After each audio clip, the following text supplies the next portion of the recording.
ನಮಸ್ಕಾರ ಎಲ್ರಿಗೂ ಸಹ.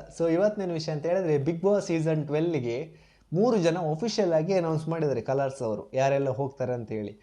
ಇದರ ಪೈಕಿ ಒಬ್ಬರ ಬಗ್ಗೆ ನಾನು ಇವತ್ತು ವಿಡಿಯೋ ಮಾಡ್ತಿದ್ದೇನೆ. ಅವ್ರು ಯಾರಂತ ಹೇಳಿದ್ರೆ ಮಲ್ಲಮ್ಮ. ಮಲ್ಲಮ್ಮ ಮಲ್ಲಮ್ಮ ಮಲ್ಲಮ್ಮ ಯಾರು ಈ ಮಲ್ಲಮ್ಮ? ಮಲ್ಲಮ್ಮನ ಬಗ್ಗೆ ಗೊತ್ತಿರೋರಿಗೆ ಏನು ಹೊಸದಲ್ಲ ಈ ವಿಷಯ. ಯಾರೆಲ್ಲ ಗೊತ್ತಿಲ್ಲ, ನೀವೊಂದು ಬಿಗ್ ಬಾಸ್ ಕಲರ್ಸ್ ಪ್ರೋಮೋ ನೋಡಿ ನಿನ್ನೆ, ಯಾರು ಮಾರಿ ಹಳ್ಳಿದು ಒಬ್ರು ಹೆಂಗಸು ಬಿಗ್ ಬಾಸ್ ಮನೆಗೆ ಹೋಗ್ತಿದ್ದಾರೆ ಅಂತ ಹೇಳಿ ನಿಮ್ಗೊಂದು ತಲೆಯಲ್ಲಿ ಮೂಡ್ಬೋದು, ಯಾರು ಇವರು ಅಂತ. ಇವರು ಮೂಲತಃ ಉತ್ತರ ಕರ್ನಾಟಕದವರು. ಇವರು ಫೇಮಸ್ ಆಗಲಿಕ್ಕೆ ಕಾರಣ ಇವರು ಮಾತಾಡುವ ಶೈಲಿ.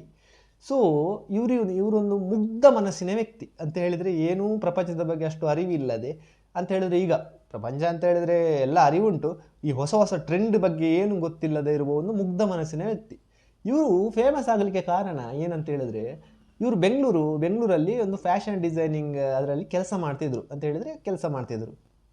ಇವರು ಮಾತಾಡುವ ಶೈಲಿ ಇದೆಲ್ಲ ಆ ಓನರಿಗೆ ಭಾರಿ ಇಷ್ಟ.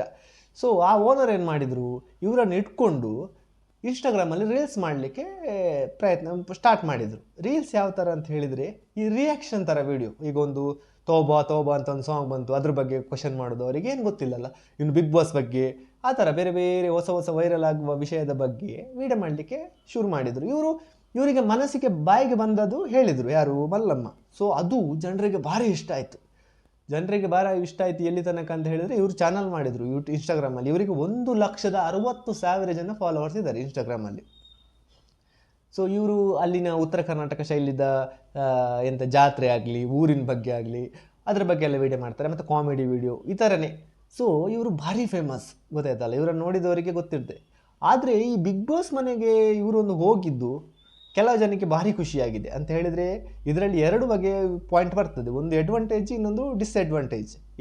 ಅಡ್ವಾಂಟೇಜ್ ಏನಂತ ಹೇಳಿದರೆ, ಇವರಿಂದಾಗಿ ಹೊಸ ಆಡಿಯನ್ಸ್ ನಮಗೆ ಬಿಗ್ ಬಾಸ್ ಸಿಗ್ತಾರೆ. ಬಿಗ್ ಬಾಸಿಗೆ ಅಂತ ಹೇಳಿದರೆ, ಈ ಕೆಲವು ಜನ ಹಳ್ಳಿಯಲ್ಲಿ ಬಿಗ್ ಬಾಸ್ ಸ್ವಲ್ಪ ಏಜ್ ಆದವರಿಗೆ ಬಿಗ್ ಬಾಸ್ ಅಂದರೆ ಏನು ಮಾರ ಅಂತ ಕೇಳ್ತಾರೆ, ಗೊತ್ತಾಯ್ತು, ಅವರಿಗೆ ಅಷ್ಟು ಅದ್ರ ಬಗ್ಗೆ ಅರಿವಿರಲ್ಲ.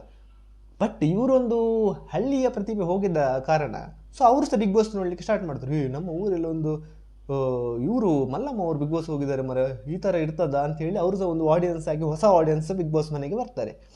ಇನ್ನು ಡಿಸ್ಅಡ್ವಾಂಟೇಜ್ ಏನಂತ ಹೇಳಿದರೆ, ಟಾಸ್ಕಲ್ಲಿ ಸ್ವಲ್ಪ ಕಷ್ಟ ಆಗ್ತದೆ. ಟಾಸ್ಕ್ ಅಂತ ಹೇಳಿದರೆ ಫಿಸಿಕಲ್ ಟಾಸ್ಕ್ ಇರ್ತದಲ್ಲ, ಬಿಗ್ ಬಾಸ್ ಅಂತ ಹೇಳಿದರೆ ಪೆಟ್ಟು ಜಗಳ, ಟಾಸ್ಕ್ ಒಬ್ಬರನ್ನು ಎಳೆಯುವುದು, ಬಿಸಾಡೋದು, ಅದೆಲ್ಲ ನಿಮಗೆ ಗೊತ್ತುಂಟು, ಅದರಲ್ಲೇನು ಹೊಸ ವಿಷಯ ಅಲ್ಲ. ಇದರಲ್ಲಿ ಮಲ್ಲಮ್ಮರಿಗೆ ಸ್ವಲ್ಪ ಕಷ್ಟ ಆಗ್ಬೋದು.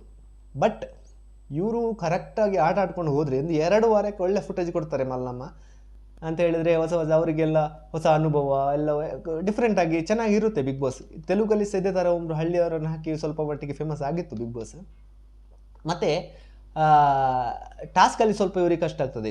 ಇವರು ಇದೇ ಥರ ಚೆನ್ನಾಗಿ ಆಟ ಆಡ್ಕೊಂಡು ಹೋದರೆ ವಿನ್ ಆಗೋದು ಸಹ ಗ್ಯಾರಂಟಿ. ಇವರು ಹೇಳಲಿಕ್ಕೆ ಅಂತ ಹೇಳಿದರೆ, ಓಟ್ ಅಂತೂ ಕಂಡಾಪಟ್ಟೆ ಓಟು, ಲಕ್ಷಗಟ್ಟಲೆ ಓಟು ಬರ್ತದೆ ಉತ್ತರ ಕರ್ನಾಟಕದಲ್ಲಿ. ಹಾಗೆಯೇ ಉತ್ತರ ಕರ್ನಾಟಕದಲ್ಲಿ ಯಾರಾದರೂ ಉತ್ತರ ಕರ್ನಾಟಕದ ಜನರಿಗೆ ಇಷ್ಟ ಆದರೆ ಉಂಟಲ್ಲ ಒಮ್ಮೆ, ಮತ್ತು ಅವರು ಭಾರಿ ಆಸೆ ಅವರಿಗೆ ಓಟು ಕೇಳಿದಷ್ಟು ಓಟು ಕೊಟ್ಟು ಲಾಸ್ಟ್ ಟೈಮ್ ಹನುಮಂತನವರು ವಿನ್ ಮಾಡಿಸಿದಾರಲ್ಲ, ಅದೇ ಥರ. ಈ ಮಲ್ಲಮ್ಮ ಹೋಗಿದ್ದು ನನಗೆ ಅಂತೂ ಭಾರಿ ಖುಷಿ ಆಯಿತು. ಬಿಗ್ ಬಾಸ್ ಮನೆಗೆ ಯಾರಾದರೂ ಒಂದೇ ಥರ ಸೆಲೆಬ್ರಿಟಿಗಳ ನೋಡೋದು ಬದಲು ಈ ಥರದೊಂದು ನಮ್ಮೊಂದು ಹಳ್ಳಿಯ ಪ್ರತಿಭೆ ಎಲ್ಲ ನೋಡಿದಾಗ ಖುಷಿ ಆಗ್ತದೆ. ಇವರು ಹೋಗಿದ್ದು ನಿಮಗೆ ಖುಷಿ ಆಯಿತಾ ಇಲ್ವ ಅಂತೇಳಿ ಒಂದು ಕಮೆಂಟ್ ಹಾಕೋದು ಮರಿಬೇಡಿ. ಇನ್ನು ಈ ಬಿಗ್ ಬಾಸ್ ಸೀಸನ್ ಮುಗಿಯುವಷ್ಟರಲ್ಲಿ ನಂದೆಲ್ಲ ಹೊಸ ಬೇರೆ ಬೇರೆ ಕಂಟೆಂಟ್ ಎಲ್ಲ ಬರ್ತದೆ.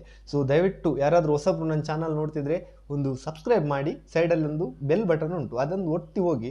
ನಾ ಇಲ್ಲಿ ಈ ವಿಡಿಯೋ ಮಾಡಿದರೆ ನಿಮ್ಮ ಮೊಬೈಲಿಗೆ ಅದು ರಪ್ಪ ಬರ್ತದೆ. ಇನ್ನು ಹೊಸ ವಿಡಿಯೋದೊಂದಿಗೆ ಬರ್ತೇನೆ. ಅಲ್ಲಿವರೆಗೆ ನಮಸ್ಕಾರ.